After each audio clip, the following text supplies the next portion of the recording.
बच्चों आज पूरा 8वीं जमात हूँ सबक डाक वोल आज अमिक सवाल करें सवाल डाक वलिस कहज खबर अतर प्रश्न इवान डाक वलिस अस पोर रात बच्चे पंजाब गमत तिमन हज खबर डाक वलिस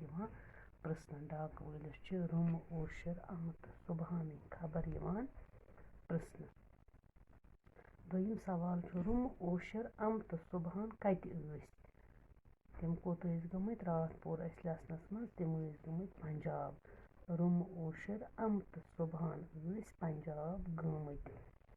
त्रेयम सवाल डाक वलिस क्या आव बख्शिश रंग दिन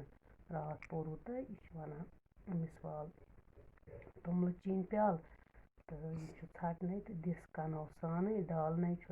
गो षटन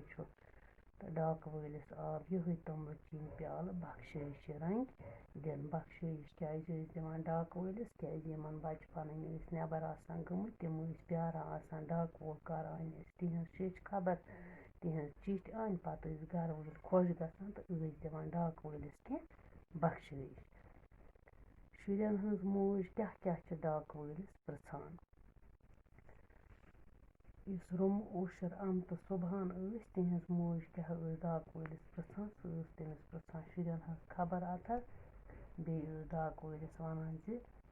रोज अकदमा तो बोज अफसान तस वन मे कह बच्चे पत मोदिम तो वुम अमर ओशर आमत सुबहान तो गमत पंजाब तो पत तमन पृछान तिहज खबर अतर तम ठीक पत इनसे डाक वलिस अतम गाँव वल चिठ तह परनावान तो बे पर बह लट सवाल जवाब डाक वलिस कहज खबर अतर प्रश्न डाक वलिस रुम ओशर आमत सुबहान खबर प्रश्न रुम ओशर आमत सुबहान कत रुम ओशर आमत सुबहान पंजाब गमत डाक वलिस क्या आव बख्शिश रंग दिन डाक वलिस आव तुमल चीन प्याल बख्शिश रंग दिन शुरन हज मोज क्या डाक वलिस पृछान शुरन हज मोज डाक वलिस शुरन हज खबर अतर पृछान सो डाक वलिस वन रोज अकदमा प्यूंता रोज तो बोज तो मेन अफसान बोज तो मेन दलील।